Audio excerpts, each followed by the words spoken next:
Information about how to change your address and how to know if your vote was counted. A special message from Congressional candidate Jillian Freeland. A speech from Keith Baker from the Buena Vista Roastery Cafe. And then we'll meet Cardboard Cory Gardner. But before we start, here are some flylights from last night's vice presidential debate. This is Campaign Countdown. There's a I'll fly away, oh glory, I'll fly away in the morning when I die, hallelujah, by and by, I'll fly away. Your love and fly, fly, spread your love and fly, fly.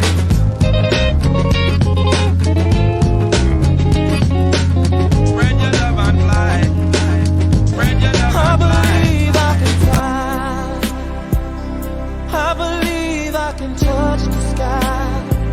I think time for me to fly. And I got to set myself free. Time for me to fly. And that's just how it's got to be. I know it hurts to say goodbye, but it's time for me to fly.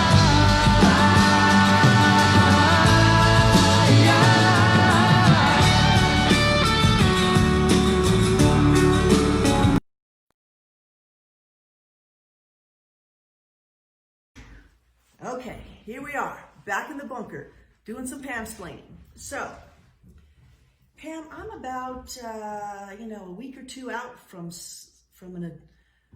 a parent of an adult child coming here and chewing my buns because I have again sent a ballot to their house. And didn't I know that their son moved out 3 years ago? And so, Pam, can you explain how that works? Well, I can entirely relate to that. I am the parent of two college-age students. And so I think the important message is they're adults. As an election official, you cannot change their address for them. They need to do it. Couldn't be easier, college students. Snowbirds, this is also true for snowbirds. If you know that you are going to be temporarily away and need your ballot, whether you're in college or you're in Arizona for the winter. Lucky you. Yeah, lucky you. That's awesome for you. Don't get to ski, but awesome for you. Golf, Pam. Yeah, There's a lot of golf. Yeah, a lot of golf. We love golf. Golf. A lot of golf. Make sure that as a voter, you take responsibility for your own ballot. If you're going to be temporarily away, whether it's at college or at a second residence, your residence address is here, but your ballot, your mailing address needs to be updated. You can do that by going to govotecolorado.gov. Couldn't be easier. It's time to do it now. Don't wait, because if you are away, it may take a little longer for you to receive your ballot. So make sure you get that done. Parents of adult children, they're grown-ups. They can do this. I know they can. That's right. I just want to remind them, when they moved, they changed their driver's license address. They got new utilities and canceled their previous ones. And that's the same responsibility they need to take with their voter registration. So thanks again, Pam. You're welcome.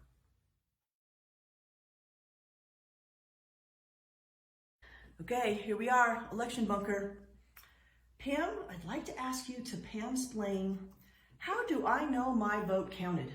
Oh, Colorado is a great place to participate in elections and knowing how you vote. First of all, we have ballot tracking here in Colorado. You know when you drop off your ballot or vote in person, you can see that your ballot, where your ballot is in the process, that it was returned safely, and that it's being processed. We do robust list maintenance here in Colorado. We participate in a multi-state consortium of almost 40 states where we compare death databases and do cleanup lists for change of address. And so that's also a really important security measure and something that we take a great deal of pride in Colorado. Mail ballot voters, we verify your signature. We verify that the person that voted the ballot is the person that's entitled to vote that ballot. And so we have bipartisan teams that look at every example of a signature you've ever submitted, whether it's ballots, registration, during your driver's license process. And in the event that there's a missing signature or something's happened with that, you have an ability to cure that up until 8 days after election day. Finally, Colorado has a very robust accounting and verification process. Audit process. Yeah. So we were the first state to do risk-limited auditing in the state of Colorado. And once final unofficial results are posted, we audit to make sure the equipment counted your ballot accurately. That's a public process. It's a public board. And then we also have a board that accounts for the elections to make sure that not too many ballots were ballot box stuffing. The number of people that voted matches the number of ballots that were counted. So a lot of transparency. These are all done by public boards. It's a public process, and we have a great deal of confidence. In the event something were to occur, we would be able to identify it and then mitigate it, or return to the public and say, look, we had this issue and we need to make you aware of it. Great, Pam. We just want you to know that voting in Colorado is safe and secure.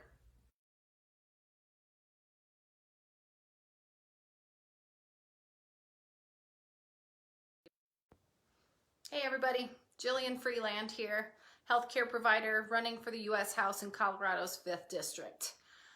My heart hurts at the number of infections that are sweeping across this nation and that are continuing to devastate our communities. And now we are seeing major outbreaks within congressional staff and our elected officials themselves, including the hospitalization of President Trump, which this is a deadly disease. These people have a hard path to recovery, and we are still learning about the long-term impacts and the extended conditions that people will face after getting through this disease. And so I hope that people recover quickly and that, you know, these staffers don't join the more than 200,000 Americans that have already died from this disease. And I want to just call on our elected officials in Capitol Hill to show leadership. And in this situation, that means taking the necessary precautions to prevent the transmission of this deadly disease. And here in Colorado, we have one of the lowest per capita infection rates in the nation because our governor, Jared Polis, took early action to educate Coloradans and to enforce standards that make us all safer. Wearing a mask and social distancing are the two best things that we can do to reduce the spread of this disease. And of course, as I always say, wash your hands, people. Now I'd like to dig in to the recent reporting about Congressman Lamborn's congressional staff falling ill with COVID. Reporting broke on this last night, and these staffers disclosed to a local reporter that when they received their positive test results, they were told by Chief of Staff Dale Anderson that they should not report their possible exposure and positive status to their roommates. This is negligence at least. It is immoral for sure. And it also goes against what the evidence says is the best way to make sure we stop this disease in its tracks. When a healthcare provider finds out that someone is infected with the disease, the practice is to contact the people who may have also contracted this disease by coming into contact with that person. Think of it this way. If a kid in class gets lice, a letter goes out to every kid in that classroom so that parents can find out, make sure that their kids aren't ill. And now I'm going to start itching from talking about lice, but this is just known procedure. And the fact that our Republican leadership refuses to follow this procedure and in fact advises their employees who are ill not to tell the people they live with that they have been exposed to a deadly disease is unacceptable behavior. And this is not from a low-level staffer. This is the chief of staff. So I call on Congressman Lamborn to hold him accountable for endangering the lives of people in DC who literally make our government go. We should all talk about the fact also that Congressman Lamborn has declined to take a COVID test. This is apparently after speaking extensively with a Capitol Hill physician who determined he had not been in enough contact with his staffers to have been exposed. So he benefited from the contact tracing that is appropriate in this situation because he has excellent health care. He additionally is not in his office enough to be exposed to employees. So what is he doing when he is supposed to be legislating? I can tell you he's voting against relief bills for families and small businesses that are struggling due to the economic impacts of this illness. Then we find out that last night he attended an in-person fundraiser in Colorado's 6th District. In the photos that were shared by Secretary of State Wayne Williams, former Secretary of State, there were no masks in sight. And they disclosed that the event happened both indoors and outdoors, and that Congressman Lamborn spoke. This is incredibly irresponsible and an utter disregard for public health. This is putting personal interests and getting money for an election before the public health. And this is after President Trump this week told people, don't take it seriously. It is killing Americans. Yes, we need to take this seriously. And so this is me in my healthcare capacity. Please do better. The job description is representative and leadership is an implied duty. Modeling behavior is one of the most important things that these people can do right now. And telling people not to wear a mask, to not socially distance is unacceptable and irresponsible. And Congressman Lamborn, I hope you sit in judgment of yourself and think heavily about the fact that you went to a fundraiser on Tuesday, but you refused to come talk to the voters in Colorado's 5th District for a 30-minute Zoom on Monday night. Taxpayers have paid $2.4 million in salary for Lamborn in his congressional campaign or in his congressional career, and he can't be bothered to show up for a 30-minute Zoom. Shame on you. This rage comes from my deep concern for our communities and the fact that we have an utter lack of leadership coming from Capitol Hill. And I am calling on Congressman Lamborn to either get out of the way so a healthcare provider like myself can come in and write policies and demonstrate the appropriate behavior in the middle of a deadly pandemic, or step up, do the right thing, man. Wash your hands, wear a mask if you have to go out, stay home if you don't.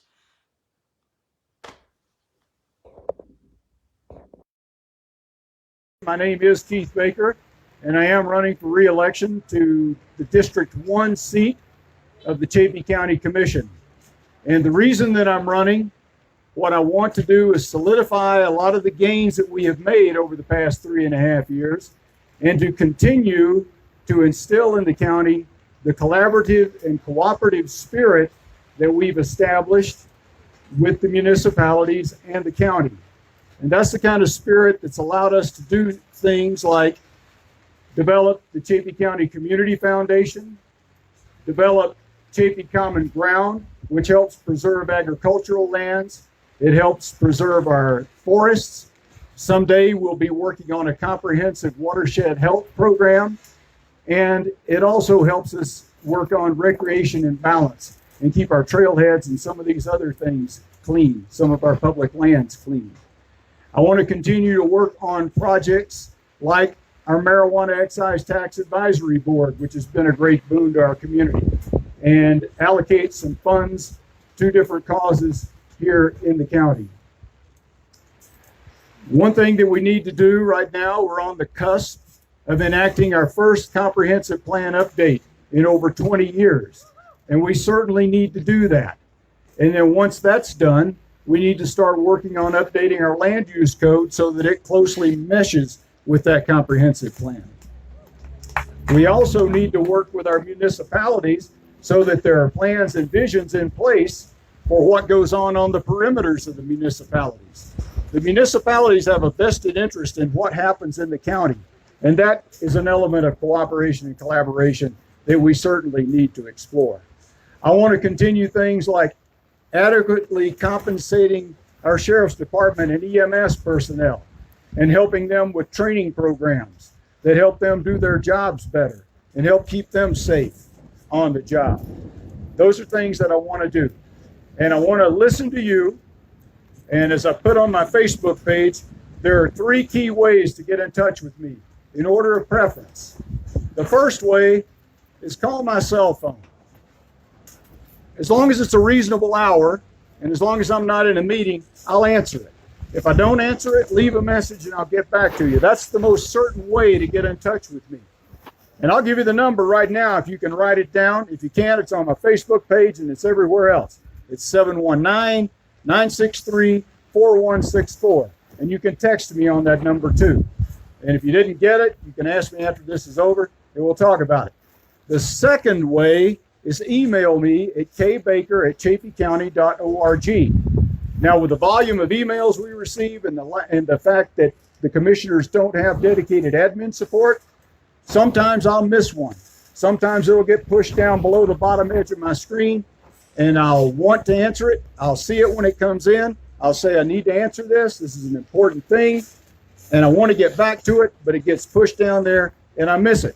So what do you do if you haven't heard from me in a couple of days when you send me an email? Call me, 719-963-4164, or text me and say, hey, Baker, I sent you an email. I haven't heard from you. Did you get it? I want to make sure that you got it and call my attention to it. And then the third and least preferred way is Facebook Messenger. I will answer that. I will get to it, but I think most of us know Messenger isn't the most secure way of communicating. And if you send a video or a photo or something, it makes your Facebook account somewhat vulnerable. So that's the least preferred way. So phone or text, email, and then Facebook Messenger, least preferred way. I don't engage in a lot of conversations back and forth on Facebook. I use Facebook to share information and put it out there. So if there's something, if there's an issue you want to talk about, like any of these things that I've mentioned before, please pick up the phone and call me. I can't always get you exactly what you want. Let me be honest about that. But I will try. I will explore options. I will look at what we can do to satisfy what your concern is. And just remember, as a preacher I used to say, no is an answer.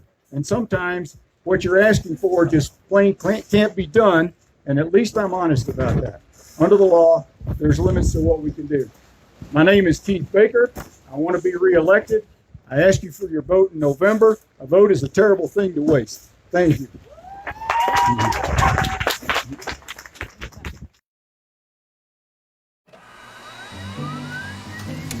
Cory Gardner has been a U.S. Senator a little over 2 years. His constituents have not seen much of him in that time. Senator Gardner has not done a town hall with his constituents in 486 days, 7 hours, and 20 minutes. Not that they're counting or anything.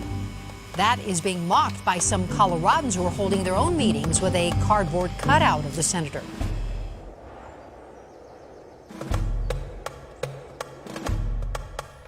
Okay, sorry, I have to get into a mode of like saying things. Before the 2016 election, I was like a lot of people.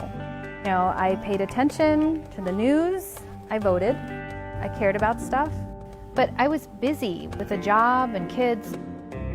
I knew that there were things that were not fair about the country. I was on the sidelines.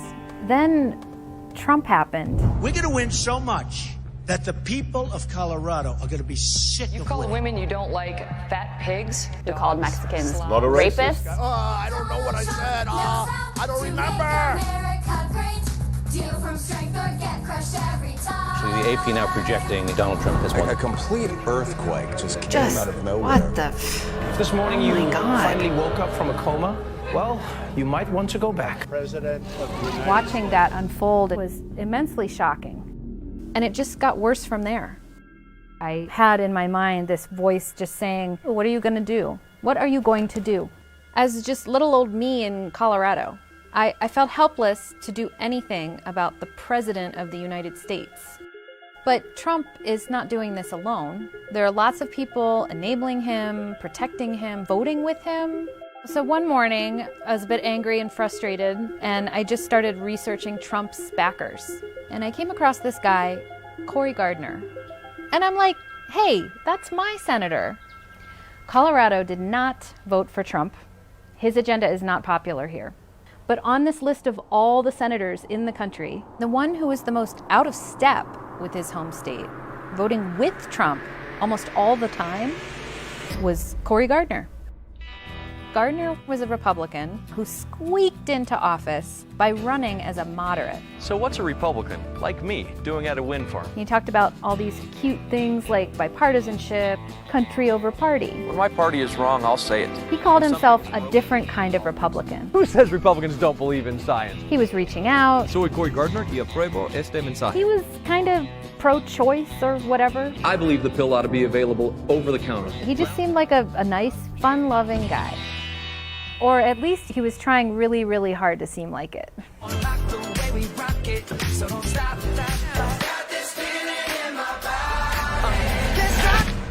But behind that chubby, cheeky smile is another story altogether.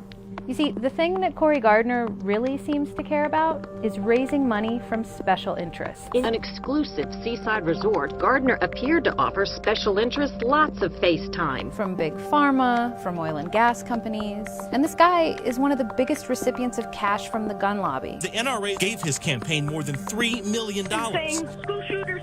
As parents, we have to sit with the idea that our kids are doing active shooter drills. We are pretending there is an intruder. Gardner is doing nothing because they're paying him to do nothing. The NRA is proud to support Cory Gardner. Meanwhile, Gardner had become a key ally of Trump and his agenda. And he's been so great. Cory Gardner, please come on up, please. Gutting environmental regulations, giving tax cuts to billionaires, appointing anti-abortion judges, and repealing the Affordable Care Act, which would kick 600,000 Coloradans off their health insurance. Most at risk, the disabled, seniors, and children. Gardner was running point on the whole thing. Cory Gardner has been with us 100%.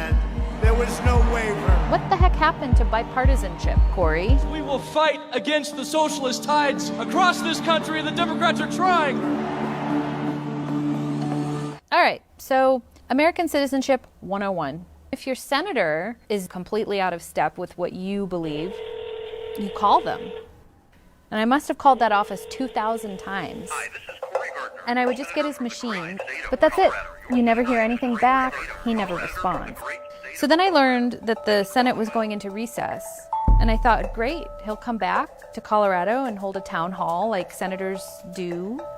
But no town hall. For a whole year, no town hall. Senator Cory Gardner has been a tough man to track down these days. Gardner has not held any in-person town halls this year. During this week of recess, why aren't you hosting a town hall? When's your town hall? Well, right. We'll be scheduling. I haven't seen the schedule, but what's your question? I'd love to answer your question. When's your town hall? We've gone to your website, we called your office, and we're trying to get on your list. And it seemed like he didn't want to face his constituents.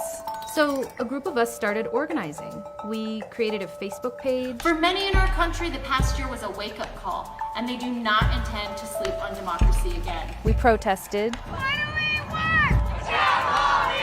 and tried catching him on the move. It's perplexing to me, especially because you're running for re-election in a state that roundly rejected Trump. And the movement to track down Cory Gardner started to grow.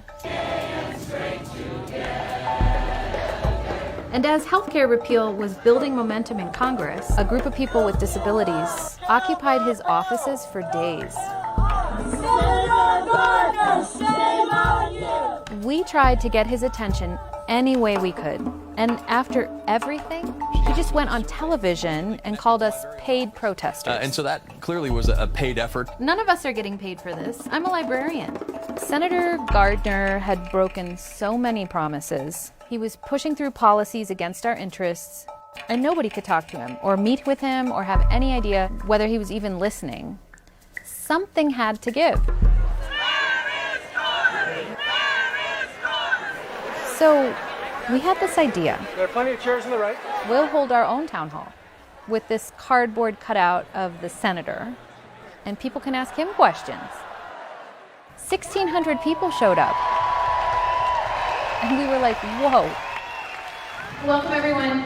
My name is Katie, and I am part of a local indivisible group. And you can see by my shoes, I'm a librarian. So, Senator Gardner did not respond to our formal invite. We called, we wrote letters, we filled out the online forms, we went to his office, and we are here tonight because he is not here. So our objective is simple. We are here to be heard, we're here to be seen. Senator, you're looking well tonight. It's good to see you. I call you every single day. Thank you so much for not coming tonight. When President Trump issued an unconstitutional immigration order, you remained silent. My name is Fabula, and my community is afraid right now. There's divisiveness going around, hateful rhetoric, people being told that they don't belong here. Without the ACA, I can't access the care that has saved my life. People clearly wanted a chance to talk to him and have their voices heard. I would like you to guarantee that our Social Security and Medicare will be there for my children. Where is your line? I am not paid to be here. I think there was something cathartic about it, even if it was just symbolic. I think he enjoys being with us. You find out that we're really nice people, we're constituents. I have a phone call to make, and I want you guys to take out your Colorado driver's licenses. All right. Hi, Senator Gardner. My name is Katie Farnan. I'm here with your Denver Town Hall, but I have one question to ask you now, which is, can you hear us?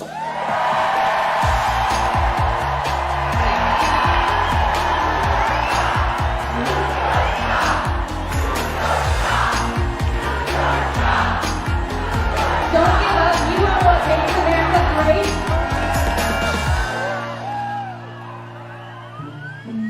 So that's when this all began. Right now, protesters are getting creative to try and get Colorado Senator Cory Gardner's attention. Since they can't talk to Gardner in person, they're using a cardboard cutout. Follow me. Yes, that's exactly right. You know who this is? Looks familiar, doesn't it? That's your senator. Yeah, he is a Republican. Cardboard Cory, they call him. He's been in 3 different Colorado cities just today. This is Cory Gardner's alter ego, which is good and shows up to things. That's nice. I like that. So we've been taking him to all 4 corners of the state to hear from Coloradans from all walks of life. Hey, Cory.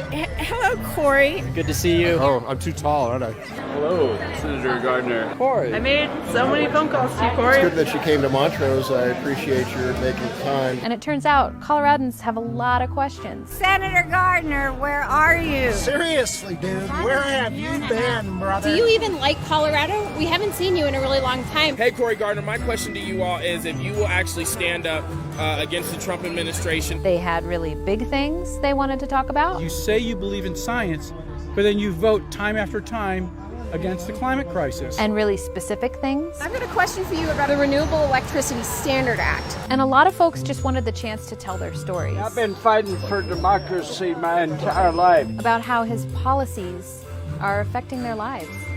He's a leading supporter of the push to repeal Obamacare. I'm a stage 4 cancer survivor, and you voted to take away my health care 7 times. Tonight, terror in that STEM school outside Denver. My son is a student at STEM Academy. The shooting has caused an immense amount of PTSD. When are you going to start caring about this instead of the NRA? Tell me, Do you actually support abortion rights or do you not? I do want to know, why are you so concerned with my uterus? Children don't belong in cages. They belong with their mommies and daddies. When are you going to support comprehensive and humane immigration reform? I would like to know what you are doing for Gay Pride Month. What do you have to say about What's that, Cory? I don't hear you. Doesn't have an answer.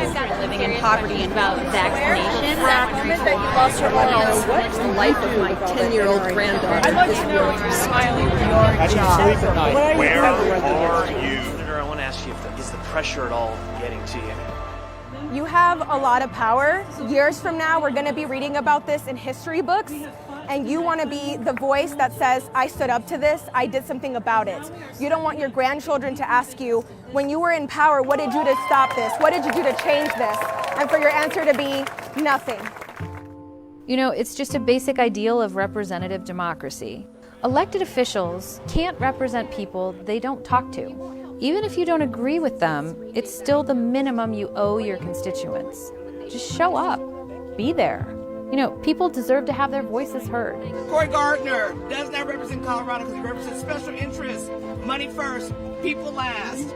Cory Gardner is failing at that very basic function of an elected official. Well, thanks for showing up and being our, taking the time to be our senator. But you know, people kind of like the cardboard version of Cory Gardner. I'm glad you came out here, Cory. This is a good first step. I mean, he shows up. He doesn't lie. You are not representing the people here. Goodbye, good riddance, jackass. Okay, well, not everybody likes him. This year, armed with a boatload of special interest cash, Gardner is up for re-election. With President Donald Trump and a Republican majority in the United States Senate. This is the race that Colorado will be watching. This race could determine control of the U.S. Senate. Let's win in November. Thanks. He still refuses to hold Trump accountable for anything. Do you believe it's appropriate for the President of the United States to ask a foreign leader to investigate a political rival? Yes or no? Well, look, this is what we're going to get into. The Senate Intelligence Committee is having an investigation, a bipartisan investigation. But is it appropriate? Joe, I've answered your But question. the question Is it appropriate for a president Look, I to think be we are going to have an investigation. to ask a foreign government to investigate? Investigation. But Senator, it's it's a yes or no nonpartisan question. investigation. And he and the president even used a deadly pandemic to play politics. Trump's process of providing ventilators appears to be based on political favors. Cory Gardner, who's been lockstep with the president, is being rewarded for that loyalty. He's got my complete and total support and endorsement.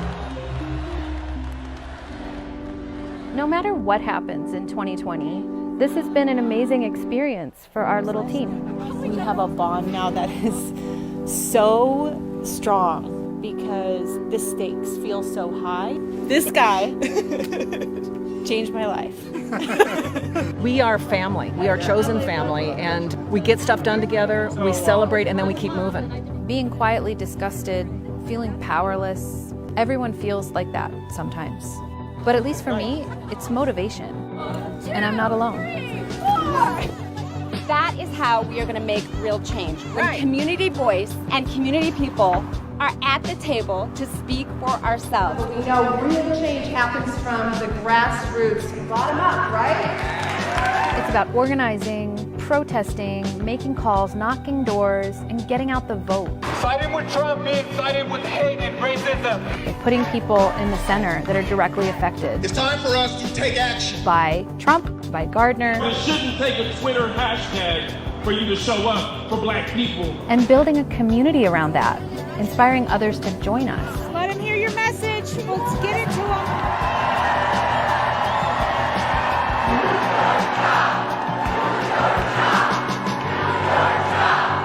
As for Cardboard Cory, you know, we hope to be retiring him, along with the senator, in November.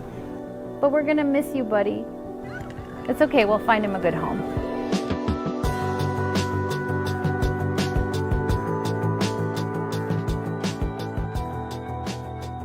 Thanks once again for joining us, folks. We will be back again Wednesday night at 7 p.m. And now, enjoy some of the very best words from Donald Trump.